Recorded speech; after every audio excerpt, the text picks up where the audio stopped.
Hello YouTube. Yeah, and I ain't got many followers, but I'm gonna do something different.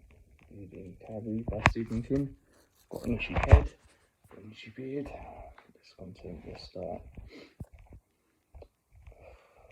News item from Westover Me, Weekly Enterprise, August 19th, 1966. Rains of stones reported. It is reliably reported by several persons that a rain of stones fell from a clear blue sky on Caroline Street in the town of Chamberlain on August the 17th. The stone fell principally on the home of Miss Margaret White, damaging the roof extensively and ruining two gutters and a downspout valued at approximately $25. Mrs. White, a widow, lives with a 3-year-old daughter. Carrie, Mrs. White, would not bear to reach for comment. Nobody was really surprised when it happened. Not really. Not at the subconscious level where savage things grow. On the surface, all the girls in the shower room were shocked, thrilled and ashamed, or simply glad that the white bitch had taken in the mouth again. Some of them might have claimed surprise, but of course their claim was untrue. Carrie had been going to school for some of them since the first grade, and this had been building since that building slowly and immatively in accordance with all the laws that govern human nature, building with all the steadiness of a chain reaction approaching a critical mass, that none of them knew, of course, that Carrie White was telekinetic.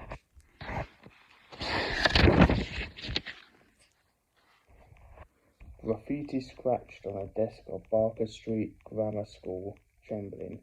Carrie White eats shit.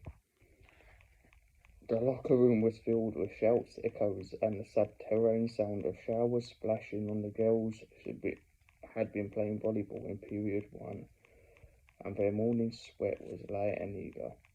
Girls stretched and writhed under the hot water, equalizing flicking water, squirting white bars of soap from hand to hand. Carrie stood amongst them, solidly as a frog amongst swans. She was a chunky girl with pimples on her neck and the back and the buttocks, her wet hair completely without colour. It rested against her face with dispirited sogginess, and her simply stood head slightly bent, letting the water splat against her flesh and roll off. She looked the part of a sacrificial goat. The constant butt believer that left-handed monkey wrenches perpetual foul luck, and she was wished for morning and constantly by you in high had individual and thus private showers at the high schools from Andover and Boxford. They always stared. Showers running off one by one, girls stepping out, removing pastel bathing caps, toweling, spraying deodorant, checking and clocking over the door. Bras were hooked, underpants stepped into, steam hung in the air. The place might have been an Egyptian bathhouse, except for the constant rumble of jacuzzi whirlpool bath in the corner. Calls and cackles rebounded with all the snap and the flicker of a billiard ball after a hard break. So Tommy said he hated it on me, and I'm done with my sister and her husband. He picked his nose, but so does she. So they're very shower after school and too cheap to spend goddamn penny on Cindy and I. Miss Desjardins, their slim, non-breasted gym teacher, stepped in and craned her neck around briefly and slapped her hands together once smartly. What are you waiting for, Carrie? Doom? Bell in 5 minutes. Her shorts were blinding white, her legs not too curved but striking in an obtrusive muscularity. A silver whistle won in the college archery competition hung over her neck. The girls giggled and Carrie looked up, her eyes slow and dazed from the heat and the steady pounding roar of the water. It was strangely foggy, sound and grotesquely apt. And the girls giggled again. Sue Snell had wiped the tail from her hair with the speed of a magician, embarking on a wondrous feat, and began to come rapidly. Mr. Chardin made an irritating cranking gesture at Carrie and stepped out. Carrie turned off the shower. It died in a drip and a gurgle. It wasn't until she stepped out they all saw the blood running down her leg. From the shadow exploded, documented facts and specific conclusions derived from the case of Carrie White by David R. Congress. Tulane University Press, 1981, p. 34. It can hardly be disputed that a failure of note of specific instances of telekinesis during the white girl's earlier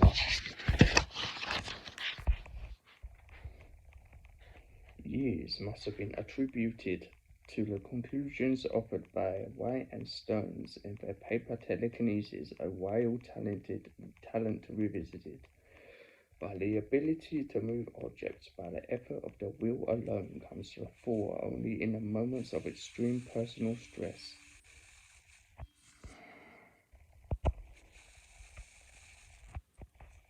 Only extreme moments of personal stress, the talent is well hidden indeed. How else could it have remained submerged for centuries with only a tip of the iceberg showing above a sea of quackery? We only simply hearsay evidence upon which a lay or foundation in this case, but even this is enough to indicate that a TK potential of immense magnitude existed within Carrie White. The great tragedy is that we are now all Monday morning quarterbacks. Period! The catcall come from Miss Chris Hargenson in his strut-tailed walls, rebounding and struggling, and Sue Snell gasped laughter from her nose and felt an odd vexing mixture of hate, revulsion, desperation, and pity. She just looked so dumb standing there as not knowing what was going on. God, she never, period. It was becoming a chant in incarnation. Someone in the back, perhaps Hargenson again. Sue couldn't tell the jungle of echoes. She was yelling, "Plug it up!" with a hoarse and uninhibited abandon. Period, period, period. Carrie stood dumbly in the center of the forming circle, water rolling from her skin to her beads. She stood like a patient ox, aware that the joke was on her as always, dumbly embarrassed but unsurprised. Sue felt welling disgust, and the first dark drops of menstrual blood struck the towel in a dim-sized drop. "For God's sakes, Carrie, you got your period," Sue cried. "Clean yourself up." Uh-huh. She looked round belligerently. Her hair stuck to her cheeks in a curving helmet shape. There was a cluster of acne on one shoulder. At 16, the elusive stamp of hurt was already marked clearly in her eyes. "She thinks they're for lipstick," Ruth Grogan suddenly shouted with a grip cryptically, and burst into a shriek of laughter. She remembered that a comment later had fit into the general picture, but now it was only another sense of sound in the confusion. 16? She was thinking, she must know what's happening. She was thinking, more droplets of blood. Carrie still blinked around at her classmates in slow bewilderment. Helen Shires turned around and a mock throwing gestures. "You're bleeding," Sue yelled suddenly, furiously. "You're bleeding, you big dumb pudding." Carrie looked down at herself. She shrieked. The sound of a very loud, humid locker room, and a tampon suddenly struck her in the chest and fell with a plop at her feet. A red flower stained the absorbed cotton and spread. Then the laughter, disgusted, contemptuous, horrified, seemed to rise and bloom into something jagged and ugly, and the girls were bombarding her with tampons and sanitary napkins, some from purses, some from the broken dispenser on the wall. They flew like snow, and the chant became "Plug it up, plug it up." Sue was throwing them too, throwing them, chanting with the rest, but not really sure what she was doing. A charm and a clear to her mind glowed there like neon. "There's no harm, really no harm. It really is no harm." It was still flashing and glowing reassuringly when Carrie suddenly began to howl and back away, flailing her arms and grunting and scobbing. The girls stopped, realizing that the vision had exposure and had finally reached it, and its funniest point were looking back, and some of them reclaimed surprise. Yet there were all these years of let short sheet Carrie's bed with Christian youth camp, and I found a love letter from Carrie to Flash Bobby Pickett. Let's copy and pass it around and hide the underpants somewhere and put in a snake in a shoe and duck her again and duck her again. Carrie tagging along stubbornly on bikinis. Knowing 1 year as pudding and the next year as truck face. Always smelling sweaty, not able to catch up, catching poison ivy from urinating in the bushes and everyone finding out. Hey, scratch your ass, you bum itch. Willie Preston,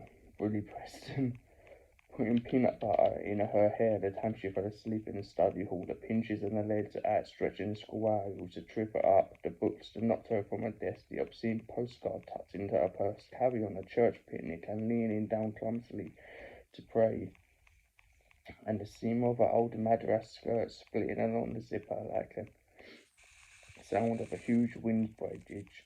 Carrie always missing the ball, even in kickball, falling on her face in the modern dancing during the sophomore year, and chipping a tooth. Running into the net during volleyball, wearing stockings that always running, always showing sweat stains under the arms of her blouses. Even the time Chris Argenson called up school from Kelly Fruit Company downtown and asked if she knew a big poop was called Carrie. Suddenly all the list and a critical mass and which the almost shit on ghost spout put down. Long search from the found vision, she backed her way, howling in the new silence. Fat forearms crossing her face, a tampon struck in the middle of her pubic hair. The girls watched as her eyes shining solemnly. Carrie backed into the side of her 4 large shower compartments and slowly collapsed into the sitting position. Slow, helpless groans jerked out of her. Her eyes rolled with a wet whiteness like the eyes of a hog slaughtered pen. Sue said slowly, hesitantly, I think this must be the first time she ever. That was when the door jumped open and a flat, hurried bang missed discharging, bursting to see what the matter was. Right, I'm going to stop it there. No, not many people that see this. Huge man. Thank you.